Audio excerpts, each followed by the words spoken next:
Hi friends, இன்றைக்கி நாம் கத்திரிக்காய் துவட்டல் எப்படி பண்ண போகிறது அப்படிங்கிறத பார்க்கலாம்.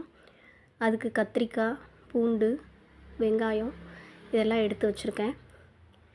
இப்போது கத்திரிக்காயை சின்ன சின்ன துண்டுகளாக கட் பண்ணி வச்சுருக்கேன். ஒரு வெங்காயத்தை நல்லா பொடியாக கட் பண்ணி வச்சுருக்கேன். ஒரு 4 பல் பூண்டு நல்லா தட்டி வச்சுருக்கேன்.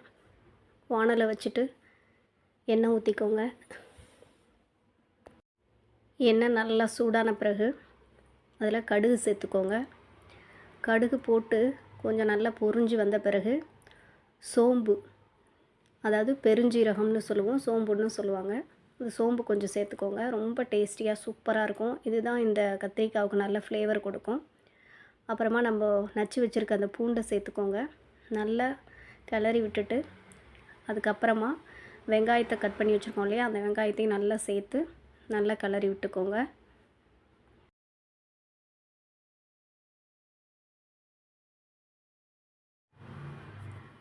வெங்காயம் நல்லா இது போல் வெந்து வந்த பிறகு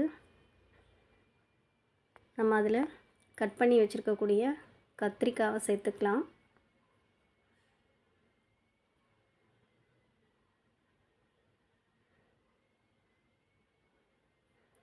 கத்திரிக்காவை சேர்த்துட்டு அந்த கத்திரிக்காயில் கொஞ்சமாக ஒரு 1/4 டீஸ்பூன் அளவுக்கு மஞ்சள் தூள் சேர்த்துக்கோங்க.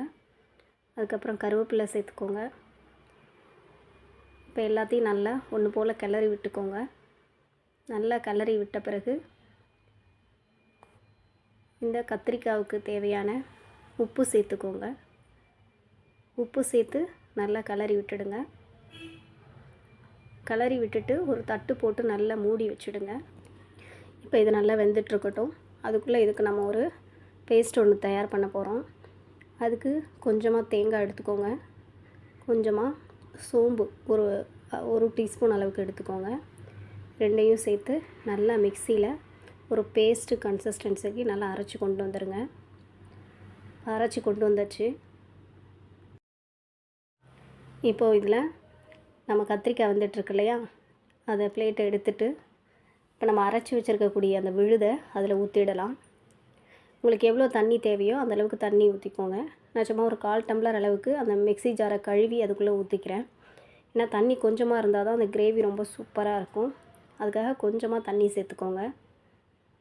அதுக்கப்புறம் அதில் ஒரு 1/2 ஸ்பூன் அளவுக்கு மிளகாய்த்தூள், வீட்டில் அரைச்ச குழம்பு மிளகாய்த்தூளாக சேர்த்துக்கிறேன். சேர்த்துட்டு நல்லா ஒரு கரண்டியை வச்சு நல்லா கிண்டி கொடுத்துக்கோங்க.